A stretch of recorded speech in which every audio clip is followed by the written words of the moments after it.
folks, welcome to the Prepared Homestead. This is Travis. Thank you all for stopping by to watch. Man, the weather is just almost perfect today. Okay, most of you know what I mean. Like it's not too hot. I've been out running around. I've hardly sweat at all, but yet it's not so cold that you need a jacket. You know, it's just one of those almost perfect fall days. Clear blue skies. Yeah, and they're not spraying today, so we're doing pretty good on that. Got some stuff in the news to talk about. Not a ton of stuff, but because the things that I want to talk about are pretty significant. At least I think so. Who knows? Maybe it won't be, but I do want to get into that before I get started. I just want to mention, I don't talk about this very often because I understand it's not for everyone. That's a lot of people criticize. Well, that doesn't work for me. That's fine, but it works for some people.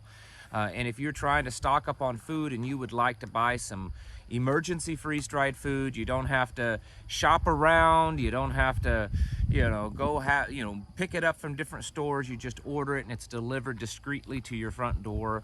You can click on the link down below in the description to My Patriot Supply. They're running a 30-day deal right now on their 30-day food supply.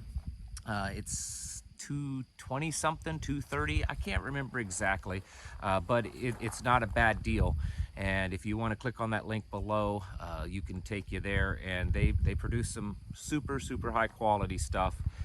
But you can save more money by just going to your local grocery store and stocking up on canned foods and buying bulk beans and bulk rice and other things like that. But there is a place for those emergency foods, so that's a good place you can get them.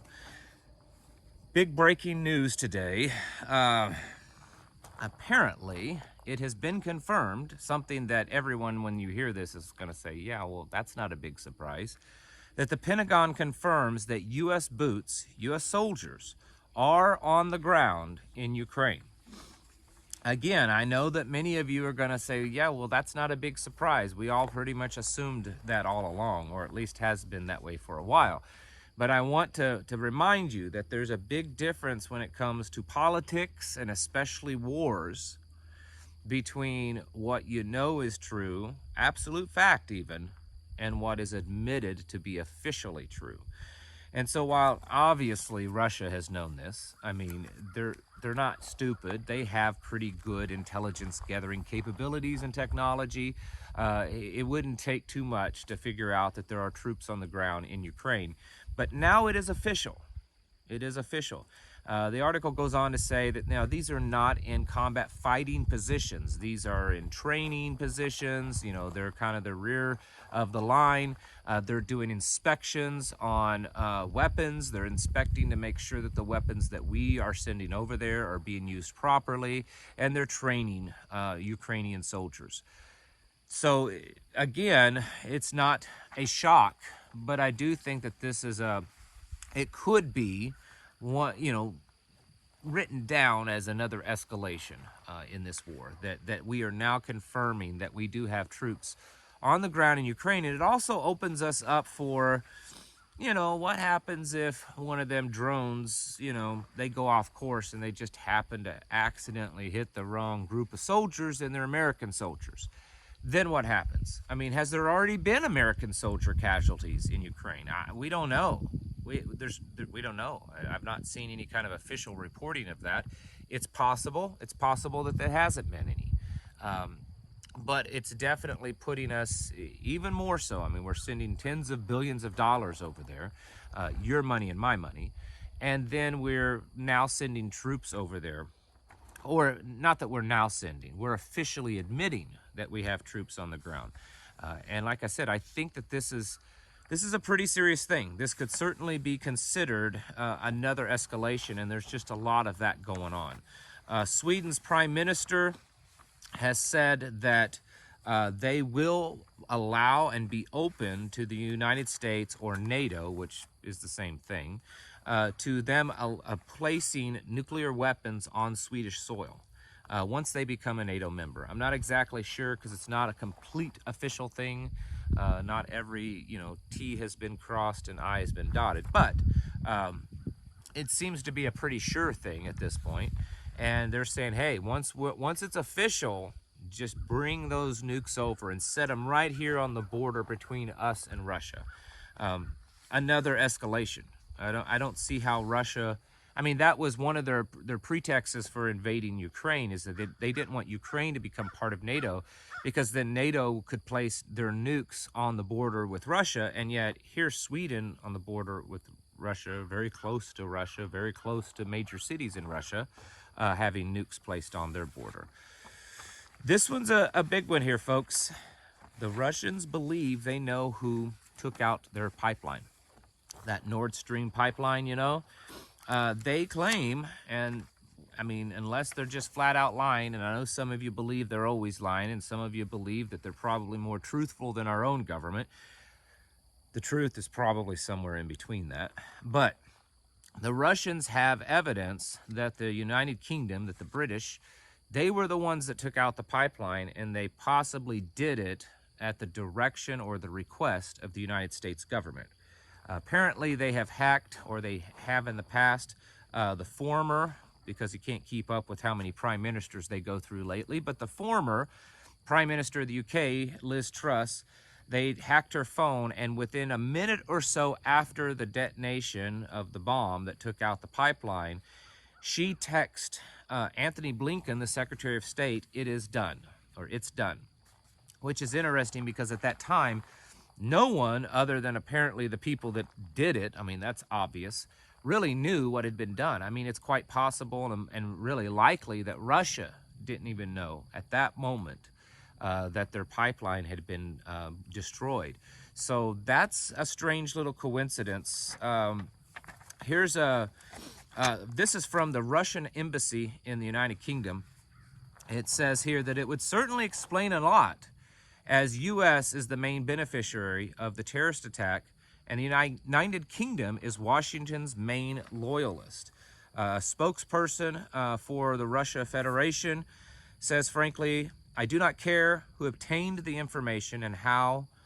I'm interested in London's answer to the following question. Did Prime Minister Liz Truss send a message to the Secretary of State, the United States Secretary of State, Anthony Blinken, saying it's done immediately after the Nord Stream gas pipeline explosion? Millions of people around the world are now waiting for an official response to this question, and they have a right to know what has happened to the global energy security and what role the Anglo-Saxons played in the terrorist attack." Now, here's something. You know, when my kids do something and I ask them about it, usually I already know the answer. I tell them that all the time. I ask them who did something, and I tell them, I already know who did it. I just want you to be truthful. Or what happened. And I tell them this. When it takes you a while to come up with a response, then it's probably not the correct response. The truth should come off of your lips quite easily. And so if the truth was, well, of course not, we didn't do that, of course not, then that should just have come out in the news almost immediately. There should have been this damage control from the UK and the US almost immediately. Whoa, whoa, whoa, whoa, whoa. We know for a fact that that's not true. We can prove it. We know for a fact that we were not involved in this. And if that was the truth, it would make sense that it would be an almost immediate response. And since this happened, or this came to light within the last couple of days, and that there's still no response, I mean, that doesn't mean that you're guilty, but it certainly raises suspicions. And like we've said on here, the two nations, especially the number one nation, but probably the number two nation, that would benefit the greatest from this pipeline being destroyed would be, number one, the United States, and number two, Great Britain. So it doesn't necessarily mean that they did it, but the other thing to look at is, and I've dug into this, the amount of militaries, the amount of governments and terrorist organizations that would have the capability of doing what was done to this aren't very many. So makes you wonder. Now, here's the thing. This is like, one of the pipelines is like a $10 to $15 billion project. Both of them together is $25 to $30 billion project. This is a major piece of infrastructure for Russia and for Europe. Major. What would happen if a foreign government destroyed a $15 billion piece of major infrastructure that affected our utilities, our energy, electricity, heating? What if they blew up one of our largest oil refinery or something like that? What would America's response be? Well, we'd probably bomb them. I mean, look at what we did to Afghanistan after 9/11, and there was never any proof that, you know, Afghanistan was, and Saudi Arabia, not Saudi Arabia, Iraq was really part of it, because all the people that they claimed did that were from Saudi Arabia. So we went in and we bombed the snot out of Iraq, and then we were in Afghanistan for 20 plus years. I mean, if this is true, and I know some of you are going to say, you're not very American. We got to stand by America no matter what. No, I stand by the truth, okay? That's where my patriotism lies, is with the truth, okay? My faith requires me to do that. And so I don't care who's telling the truth or who's telling the lies.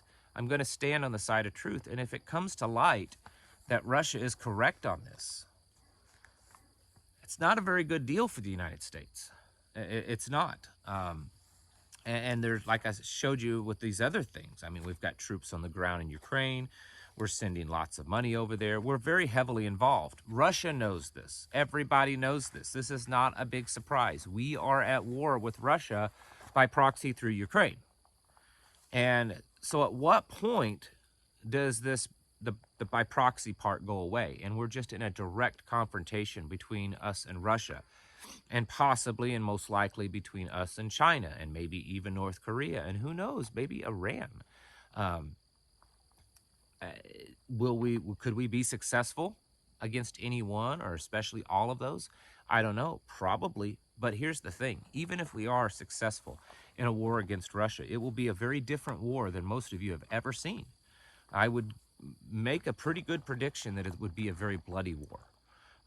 America has for the last several decades changed our training tactics to where we focus on small specialized groups, you know, special forces, you know, special operations groups, these small units, because of the type of wars that we've been in. This is not going to be that kind of war. This is going to be a large ground war and a large aerial war. And the United States hasn't been involved in something like that. We're at a logistical disadvantage. And we would be going in with a lot of really green troops that have never seen war before, and a lot of Russian troops that have been seeing a lot of war. So they're battle hardened and ours aren't. So just because we have a lot of stuff doesn't mean that we would win. And even if we did, it certainly doesn't mean we would win quickly. Speaking of Iran, this one popped up, and I thought it was definitely worth mentioning. Saudi Arabia and the United States are on high alert after a warning of an imminent attack on Saudi Arabia by Iran. Now, the immediate reaction is, I think, for most of you, is like, ha, Saudi Arabia, we've been telling you, you better behave and sell us cheap oil, or this could happen. There's a lot of possibilities here. Maybe I'm wrong, but I find it very unlikely that at the time that our relations between us, the United States and Saudi Arabia, are at the weakest, that Iran would do this. I would wait until the ties were completely severed.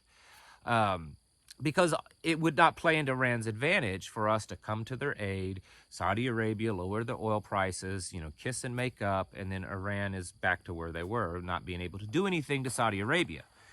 So it makes me wonder that there's something else involved. Is it the United States staging this, or through back channels, encouraging this through Iran to get Saudi Arabia to back in, you know, fall back into line? Is this something more to do with China, whether they are doing it or China's hoping that things will happen so that they can, you know, come to Iran's aid? There's a lot of possibilities here. I don't think the obvious one is most likely it. I could be wrong, but I don't believe it is. I don't believe it's just simply that Iran decided at this moment to stage some attack against Saudi Arabia, only causing Saudi Arabia to run back into the arms of the United States. maybe that's what happens, but it just doesn't smell right to me. So that's something else to pay attention to, and that's a big deal. Saudi Arabia, they control the oil markets. Iran is also a major producer of oil. Iran has also been more and more heavily involved with Russia and Ukraine.